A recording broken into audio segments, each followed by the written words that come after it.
أهلا بيكم في الحلقة الأربعين من حلقات سينما مصر في القرن العشرين. ولحلقتنا اليوم عن فيلم خرج ولم يعد، إنتاج 1984 وإخراج محمد خان. وأنا بعتبر إن خرج ولم يعد من أكثر أفلام محمد خان متعة. والفيلم مأخوذ عن رواية للكاتب الإنجليزي H.E. بيتس، وهي The Darlings of Buds of May. القصة والسيناريو لعاصم توفيق. وعاصم توفيق سيناريست مصري من مواليد 1931، عمل عديد من المسلسلات في مصر والكويت وقطر، وعمل فيلمين مع حسين كمال هما ألف وثلاث عيون والنداهة، ومع محمد خان عمل 3 أفلام هي خرج ولم يعد وعودة مواطن وسوبر ماركت. والحقيقة إن عاصم توفيق عمل معالجة سينمائية جيدة لرواية H.E. بيتس، عمل فيها تعديلات علشان تناسب الواقع المصري وتعبر عن روح الرواية. والشغل اللي عمله عاصم توفيق في السيناريو بتاعه ما يخليناش ابدا ان احنا نحس بالغربة او نحس ان القصة دي دخيلة على الواقع المصري. عبر عن روح الرواية بشكل سليم واستلهم فكرتها الاساسية وقدمها في قالب مصري صرف. خرج ولم يعد فيلم احداثه الجزء الاول منها بيدور في القاهرة والجزء الثاني بيدور في الريف. القاهرة في خرج ولم يعد مدينة قبيحة، مزدحمة، مزعجة، ملوثة، البشر فيها بينسحقوا. بينما الريف فيه جمال وفيه طبيعة وفيه ناس على سجيتها. البطل في خرج ولم يعد هو عطية، شاب يعيش في القاهرة، يعمل في وظيفة حكومية مملة جدا، وكل حلمه انه يبقى مدير كمان 20 سنة، وهو ده مش حلمه اصلا، ده حلم والده بيحاول يحققه. وخاطب خطوبة تقليدية رتبتها له والدته بقالها 7 سنين، لانه مش لاقي شقة، عايش في بيت قايل للسقوط. وابتدت خطيبته واسرتها يضغطوا عليه والخطوبه هتبوظ، فبيقرر ان هو يسافر للريف يبيع حته ارض عشان يشتري شقه وينقذ الخطوبه والجوازه. لما بيسافر في الريف بيكتشف جمال الطبيعه، ما بيلاقيش الزحمه، ما بيلاقيش التلوث، وبيلاقي ناس على سجيتها من خلال لقائه بأسرة كمال اللي هيشتري منه الأرض. أسرة بتحب الحياة وبتستمتع بالحياة قوي، بتستمتع بالأكل، بتحب الأكل جدا. لما بيجوا ياكلوا وجبة بيتجمعوا وبيعملوا سفرة كبيرة فيها أصناف أكل كتير ويستمتعوا بالأكل وياكلوا بنهم. ناس ما بتشيلش الهم، بيبسطوا نفسهم وما بيفكروش في بكره، ما بيفكروش في المستقبل. في نفس الوقت بيتعرف على خوخه بنت كمال، وهي بنت فلاحه ريفيه بتحب طبيعتها كفلاحه عايشه في الريف، لا بتكمل تعليمها، لكن هي سعيده بده، مش عامل لها مشكله، مش عامل لها اي عقده. هي سعيدة بكونها فلاحة، سعيدة بالأرض اللي بتشتغل فيها، سعيدة بالحيوانات اللي بتربيها، منسجمة مع الطبيعة، تعتبر نفسها انها جزء منها، دي مصدر سعادتها انها تكون في الطبيعة. وبتعتبر ان الريف اللي عايشة فيه ده هو الجنة. ما عندهاش اي مشكلة انها مش متعلمة، متصالحة مع حياتها جدا. نموذج غريب للبنت، نموذج غريب لبطلة فيلم. دايما بطل فيلم متعلمة بتكافح مش عارف ايه، لكن دي انسانة بسيطة جدا وجميلة جدا، وجمالها في بساطتها وتصالحها مع الطبيعة، وانها بنت الطبيعة. في الجو ده والمناخ ده عطية بيكتشف جانب آخر في الحياة، في متعة وجمال في بساطة الريف والطبيعة اللي في الريف وفي الناس اللي على سجيتها، وبيقرر ان هو يغير حياته. عاصم توفيق عمل لنا ده في سيناريو حلو قوي وبسيط جدا. رسم شخصيات واضحة ومبنية كويس، وجمال الشخصيات ده انها مش معقدة، انها بسيطة جدا بسيطة جدا وجميلة جدا. احلى حاجة في خرج ولم يعد ان كل شيء فيه بسيط وجميل. رسم علاقات كويسة قوي، علاقات مظبوطة. العلاقة بين خوخة وعطية، علاقة الحب ازاي نشأت وازاي بتنمو، علاقة مرسومة صح. العلاقة بين كمال وبين مراته سنية، دول اتنين راجل وست متجوزين كبار في السن، لكن بالرغم من كده مستمتعين جدا بحياتهم، بيظهروا مشاعر الحب ما بينهم بصراحة من غير خجل. عندهم حياة جنسية نشيطة، ودي صورة غير تقليدية لاتنين أزواج كبار في السن بنشوفها في السينما المصرية. عاصم توفيق عمل سيناريو حلو لفيلم جميل جدا جدا في بساطته. نيجي لإخراج محمد خان. أول ما يبتدي الفيلم بنشوف لقطة واسعة للسماء، الكاميرا بتبص للسماء وبعدين بتنزل، بنشوف المدينة كغابة أسمنت قبيحة، قطع معدات بناء شغالة ليها صوت مزعج جدا، ولما تصدر صوت مزعج قطع البطل عطية في اوضته بيصحى من الضوضاء ديت وصوت المنبه عالي جدا وبعدين المنبه بيرن. محمد خان في الثلاث لقطات دول بيدينا فكرة ان احنا امام مدينة قبيحة مزعجة الناس بتصحى فيها على الضوضاء. لما بنشوف البطل عطية بيتمشى في الشارع رايح شغله، بنشوف لقطات واسعة جدا لشوارع متسخة وقبيحة، وعطية باين فيها ضئيل وسط المباني الكبيرة، نحس ان هو منسحق.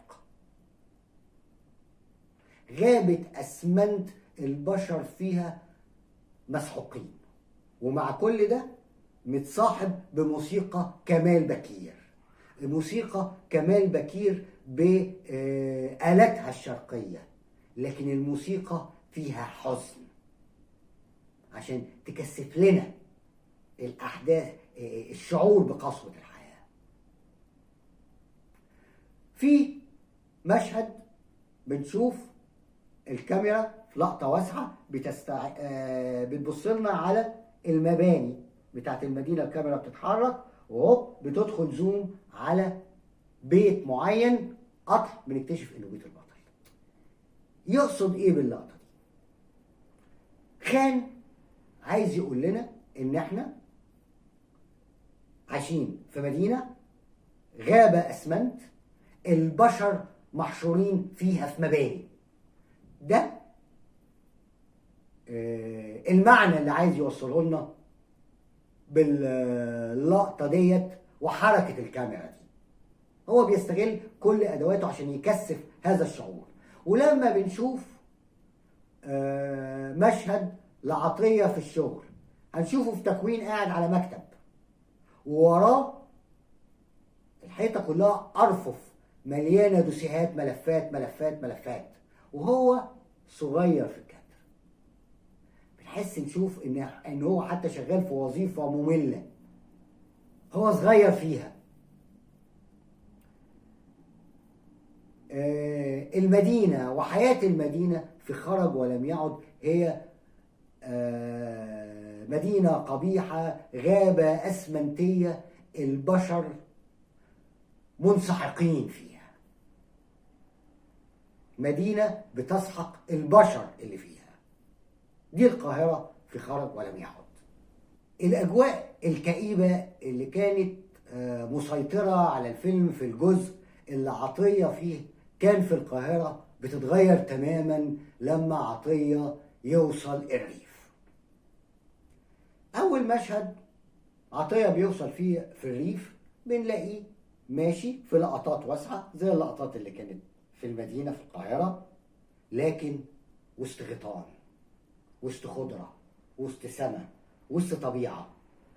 بنشوف الموسيقى بتصاحبه، نفس المقطوعة الموسيقية اللي كانت بتصاحبه وهو ماشي في شوارع القاهرة، لكن بتدخل فيها آلات إيقاعية، بتبقى أسرع شوية، بيتشال منها كل الجو الحزين اللي كانت فيها. هي نفس المقطوعة، لكن كمال بكير بيعمل شوية تغييرات تخليها أكثر مرحا. وبعد كده لما تتكرر مشاهد اللي فيها عطية ماشي في الريف بنلاقي المقطوعة موجودة، لكن وإيقاعها بيبقى أسرع وبتبقى أكثر مرحا عن الأول. والمشاهد فيها ألوان، فيها جمال طبيعة، عكس المشاهد اللي كانت في القاهرة اللي هي ما فيهاش ألوان، فيها كآبة، فيها قبح. لا، مشاهد في طبيعة جميلة، مشاهد فيها ألوان، فيها متعة. مشاهد الحب أو المشاهد اللي بين عطية وخوخة، مشاهد بداية الحب اللي ما بينهم، متصورة في جناين الفاكهة، وسط جناين الفاكهة تكوينات حلوة، ألوان كتير، ظلال، بتدي شاعرية ورومانسية في المشاهد دي. محمد خان بيعمل لنا مشهد حب لطيف جدا مختلف قوي، انه يعمل لنا مشهد في كادر واحد، لقطة واحدة في كادر واحد، عطية وخوخة قاعدين مع الأسرة بيتفرجوا على التلفزيون، الأسرة كلها بتتفرج على التلفزيون، والمشهد لقطة فيها عطية وخوخة مع بعض في الكادر، وبيتحدثوا في حديث هامس وحديث باسم، ويبان فيهم انسجام، ويبان بنشعر ان الحب ابتدى يشتغل وان في كيمياء ما بينهم. مشهد في كادر واحد، لقطة واحدة، تكوين حلو، حوار هايل، إدارة ممثلين هايلة، ومشهد جديد من نوعه في السينما المصرية، إن احنا نشوف مشهد فيه المشاعر دي في لحظة ناس وسط أسرة بيتفرجوا على التلفزيون. محمد خان بيعمل لنا ده بجمال وحلاوة ومتعة. نيجي لأهم وأجمل مشهد في الفيلم، وهو المشهد اللي خوخة بتقرر إنها تاخد عطية توريله أجمل ما في الريف، وهو إنه يسمع صوت الكروان وسط جناين الفاكهة. المكان ده بتسميه خوخة الجنة. أهمية المشهد ده إن عطية فيه بيكتشف إن مكانه هنا، مكانه وسط الجمال والطبيعة ديت، وفي نفس الوقت هو وخوخة بيكتشفوا إنهم بيحبوا بعض. محمد خان بيعمل لنا المشهد ده بحرفة عالية جدا جدا جدا، تمكن عالي من الأدوات، وبيورينا سهم ممتنع، جمال غير عادي. عملي الأول بنشوف لقطة واسعة، عطية وخوخة ماشيين في غيط متجهين ناحية جنينة الفاكهة اللي هي تبدو أشبه بغابة، وهم ماشيين عشان يدخلوا الجنينة. الكاميرا بتتحرك، بنشوف ترعة أو بحيرة، قطع، احنا جوه الجنينة، الكاميرا بتبص للسماء، بنشوف السماء وفروع الشجر. الكاميرا فوق تروح نازلة تتحرك لتحت، وهنشوف عطية وخوخة بيتكلموا ظهرهم للكاميرا وبيتجهوا ناحية انهم يدخلوا في شجر كثيف قدامهم، والكاميرا تدخل عليهم زوم ان خفيف وقطع الشجر الكثيف. الكاميرا في وش الشجر الكثيف، وبنشوف عطية وخوخة بيخرجوا من الشجر الكثيف. خوخة بتطلع من ناحية، عطية بيطلع من ناحية، وماشيين في اتجاهنا، والكاميرا بتعمل زوم اوت بنعومة شديدة. المشهد اللي قبله كان فيه زوم ان، والمشهد اللي بعده فيه زوم اوت. هارموني وتناغم في حركة الكاميرا حلوة قوي. بعد كده بنشوف قطع. خلي بالكم كل ده والموسيقى بتاعت كمال بكير معانا. الموسيقى بقى المرة دي فيها نفس المقطوعة لكن مرح وبهجة وإيقاع أسرع. قطع. الكاميرا بتتحرك وسط جنينة الفاكهة، وسط الشجر الكثيف بتتحرك كده. بنبص نلاقي عطية وخوخة جايين داخلين الكادر من الاتجاه المعاكس، ولما بيدخلوا الكاميرا بتروح تتحرك تبعهم. يعني هي كانت ماشية كده، هم داخلين كده، بيدخلوا عكس، تروح هي الكاميرا تتابعهم. هارموني هايل ما بين حركة الممثلين وحركة الكاميرا، وبتمشي معاهم تباعهم لغاية ما يبقوا واقفين على ضفة الترعة والبحيرة. وقطع. وبنشوف لقطتين من بعيد قوي من جهة المقابلة. عطية وخوخة واقفين من بعيد في لقطتين، بيتتابعوا مع بعض، كل لقطة أبعد من التانية، والاتنين بيحدفوا طوب في الترعة أو البحيرة. حاجة في منتهى الجمال، مشهد جميل جدا. هارموني في حركة الكاميرا رائعة، حركة ممثلين مع حركة كاميرا هايلة. بس محمد خان ما بيخلصش، لا لسه ما خلصش. احنا عرفنا دلوقتي ان في اعلان بالحب حصل. اللقطة اللي بعد كده بنشوفهم في الغيط ماشيين، طلعوا من جنينة الفاكهة خلاص وجايين في اتجاه الكاميرا. الموسيقى شغالة معانا، بس الموسيقى بقت أكثر بهجة وإيقاعها بيبقى سريع. هم ماشيين بيقربوا، بنشوف لقطتين، لقطة لقطتين من الجنب، لقطة من زاوية من ناحية خوخة، ولقطة من ناحية عطية، بيتبادلوا فيها النظرات. بعد كده قطع، نرجع للكاميرا اللي كانت في مواجهتهم وهم قريبين منها، وبيخرجوا من الكادر ويسيبوه فاضي، وهنا بينتهي المشهد. مشهد فيه استغلال رائع للأدوات، فحركة تناغم بين حركة الكاميرا والممثلين، وحاجة رائعة جدا. هارموني غير عادي، حرفة غير عادية، وتوظيف رائع للموسيقى اللي عملها كمال بكير بتصاعد إيقاعها، بحالة البهجة اللي بتديه. صورة جميلة عملها طارق التلمساني مع حركة كاميرا هايلة، مع مونتاج رائع عملته المونتيرة العظيمة نادية شكري. محمد خان بيفرض عضلاته ويقول لنا انا اهو، انا مخرج تقيل كبير متمكن في مشهد زي ده. وعلى فكرة لقطة خوخة وعطية وهم ماشيين جنب بعض دي استغلها محمد خان تاني في مشهد النهاية.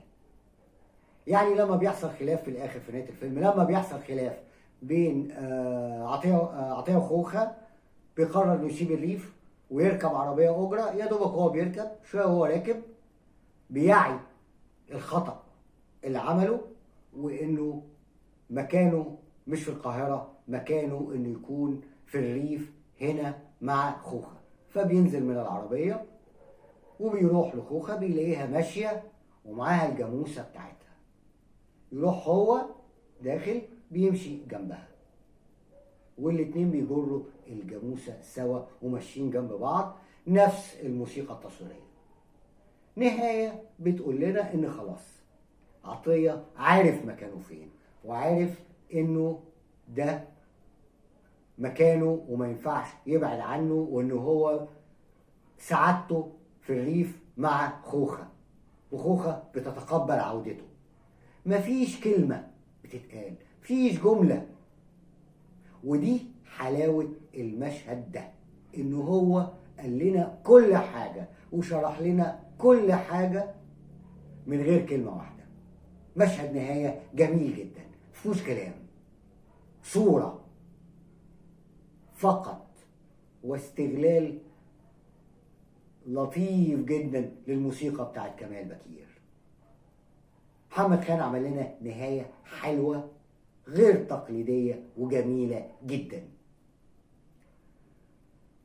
نيجي لمحمد خان واستغلاله للتفاصيل. هو دايما يحب تفاصيل صغيرة يستغلها في مشاهده.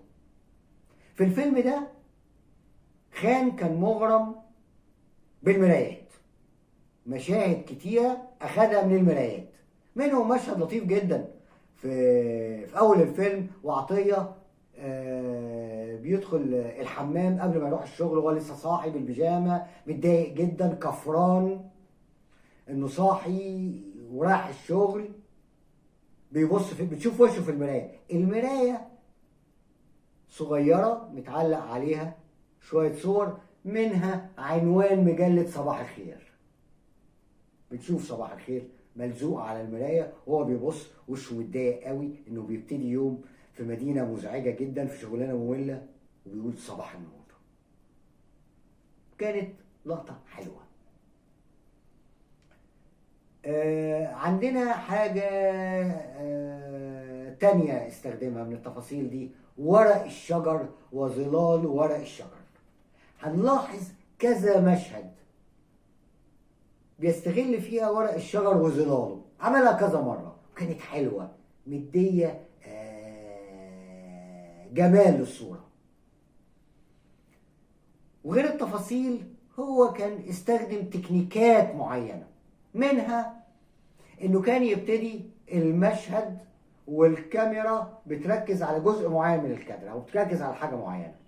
المشهد يبتدي هي مركزة على الحاجة دي، بعد كده بنبص بنلاقيها بتتحرك وتنقل على حاجة تانية في صورة أوسع، أو إنها مركزة على حاجة وحد يخش الكادر والكاميرا تتحرك معاه. محمد خان استخدمها بشكل مستمر جدا طول الفيلم ده، وبطريقة ادت المشاهد حاجة يعني حاجة فيها حيوية كده، مش المشاهد اللي فيها كاميرا ثابتة وحاجات واقفة، لا، في حيوية، في حركة. في نفس الوقت استخدم خان اسلوب اسمه البيلو شوتس. ايه البيلو شوتس ده؟ ده اسلوب ان يكون عندنا مشهدين، ما بينقلش من المشهد ده للمشهد ده على طول، لا، بيحط لنا لقطة في النص. اللقطة دي ممكن تكون لقطة في شارع، لقطة في منظر طبيعي، لقطة لطبيعة صامتة، عفش او حاجة كده. اللقطة دي بتفصل ما بين المشهدين. هي نقدر نقول عشان نحاول نشرحها هي اشبه بالفصلة في لو احنا بنقرا نص نثري، يعني بنقرا نص نثري باراجراف كده معين، بنقرا بنلاقي جملة وفي فاصلة وبنبتدي جملة تانية. الفاصلة بتخلينا نقف نستوعب اللي اتقال في الجملة عشان نجهز للجملة التانية. ده اللي بتعمله البيلو شوت في السينما، ان احنا بنتأمل في المشهد اللي قبل كده وناخد نفسنا عشان ندخل في المشهد اللي بعد كده. والاسلوب ده كان ابتكره واحد مخرج ياباني كبير من اهم المخرجين في تاريخ السينما، اسمه ياسوجيرو اوزو، واستخدمه في فيلم اسمه طوكيو ستوري من كلاسيكيات السينما في العالم. محمد خان استخدم البيلو شوتس في خرج ولم يعد، بالذات في الجزء بتاع الريف استخدم كذا مرة، والاسلوب ده كان مناسب جدا بالذات في الجزء بتاع الريف. ليه؟ علشان ما بين مشهد ومشهد بنقدر نستوعب اللي حصل في اللي قبل كده، نستوعب جزئية معينة في الفيلم بيحصل تغيير في شخصية البطل.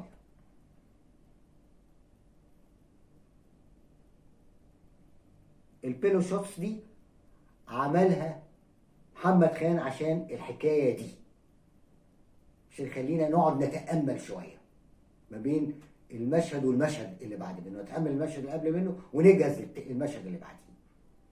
وده كان متناسب مع جو الريف اللي فيه إيقاع بطيء شوية، مفهوش السرعة اللي في المدينة.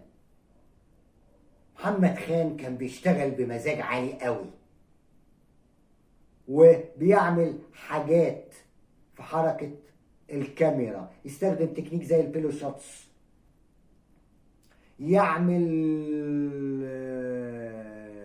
هارموني ما بين حركة الممثلين وحركة الكاميرا، يعمل توظيف مختلف للمزيكا بتاعته.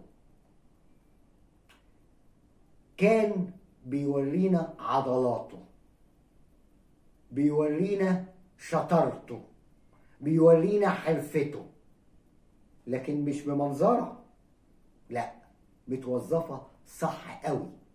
محمد خان في موعد على العشاء قال لنا انا مخرج كبير، في خرج ولم يعد تعالوا بقى متعكم. ده اللي عمله محمد خان في خرج ولم يعد، عشان كده خرج ولم يعد تعتبر تجربة مميزة جدا لمحمد خان. نبص على العناصر الفنية الأخرى اللي في الفيلم. عندنا التصوير لطارق التلمساني. طارق التلمساني مدير تصوير مهم وموهوب، اشتغل مع محمد خان، اشتغل مع خالد شارع، اشتغل مع علي بدر خان، اشتغل مع يوسف شاهين. في الفيلم ده طارق التلمساني عمل لنا صورة حلوة قوي، عبرت عن قبح اللي في المدينة، القبح اللي في القاهرة، وعبرت لنا عن جمال الطبيعة، لكن أهم حاجة عملها كانت حركة الكاميرا بتاعته. حركة كاميرا مظبوطة، إيقاعها صح، وبتخلق حالة وتأثير في المشاهد بشكل سليم قوي. يعني مثلا الزوم ان والزوم اوت اللي كان بيعمله في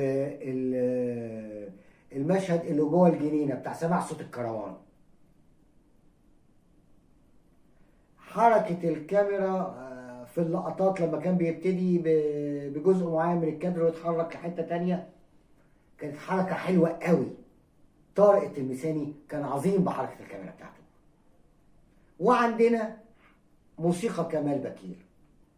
كمال بكير عمل حاجة مع محمد خان كانت شجاعة جدا، استغلوا نفس التيمة الموسيقية، لكن من خلال التغيير اللي بيعمله في التوزيع او في سرعة الايقاع كان بيغير، كان يخليها تدي لك احساس مختلف حسب المشهد. دي كانت لمحة ذكية جدا فيها تمكن عالي جدا من كمال بكير كمؤلف موسيقى تصويرية.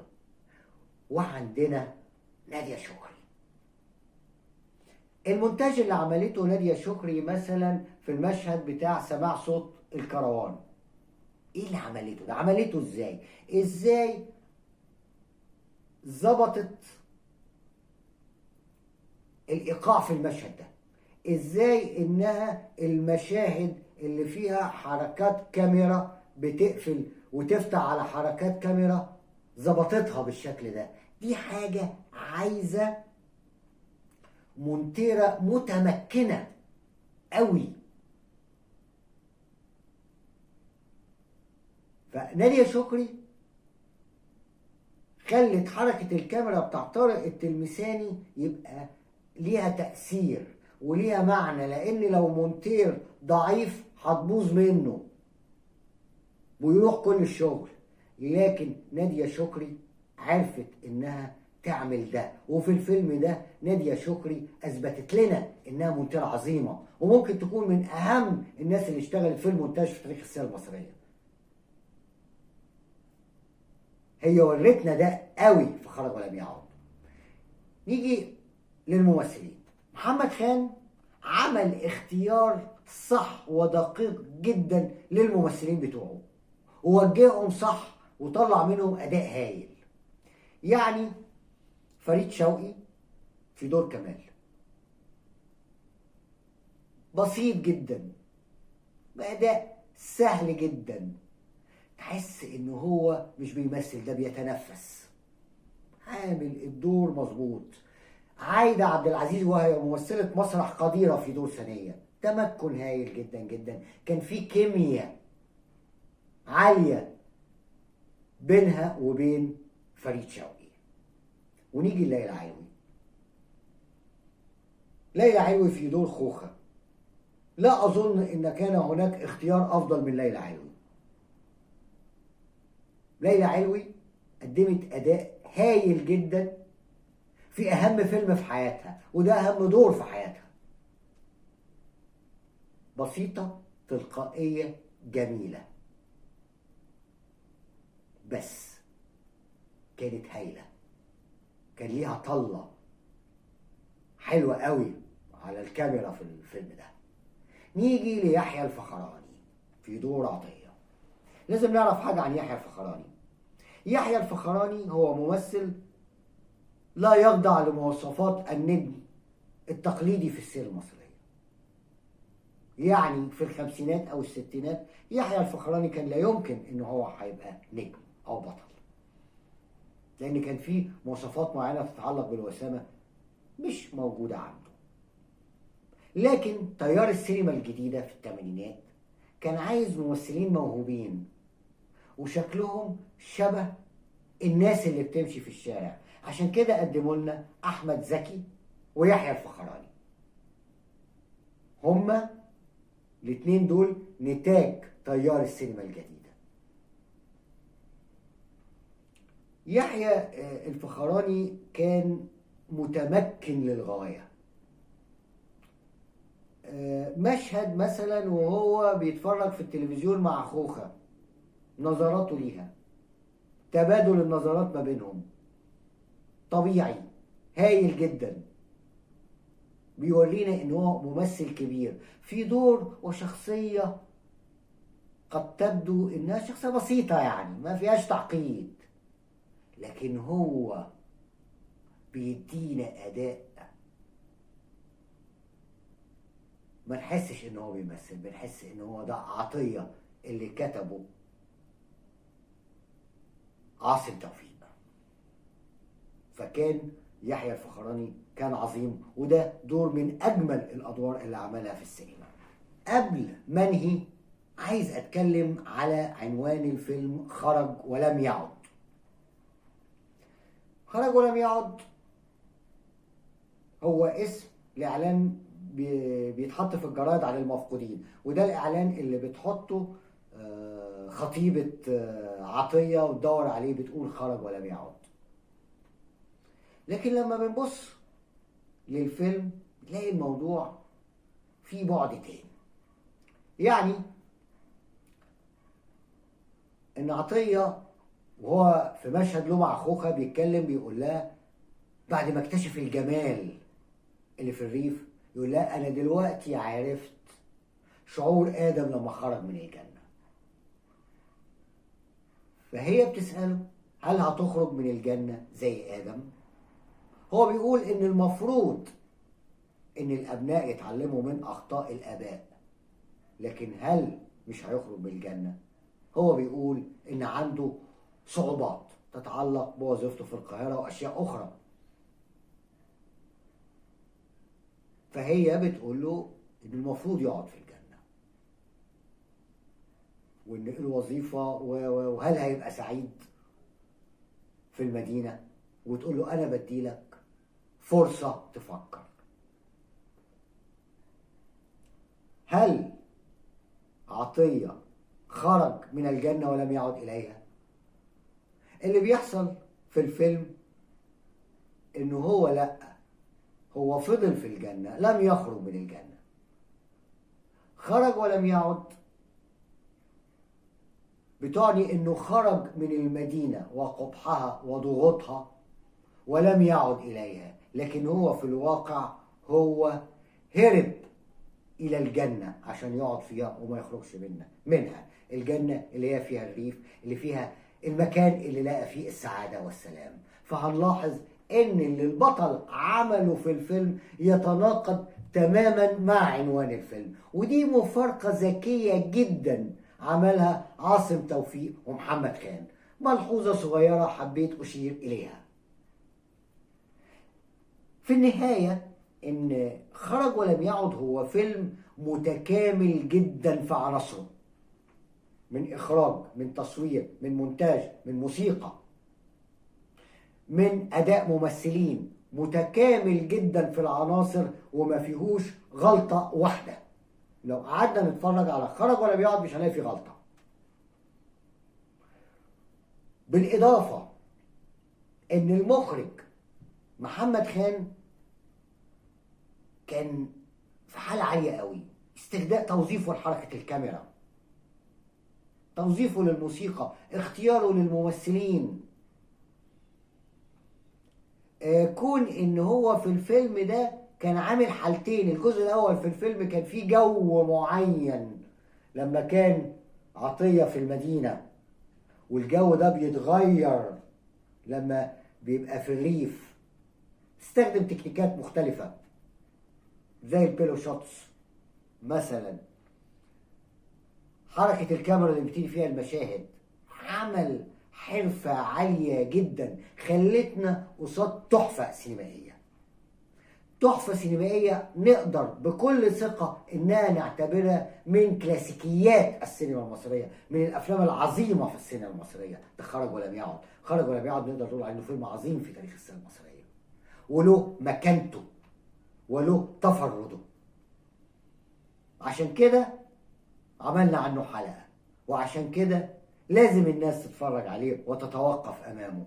وإلى اللقاء في الحلقة القادمة، وما تنسوش الاشتراك في القناة.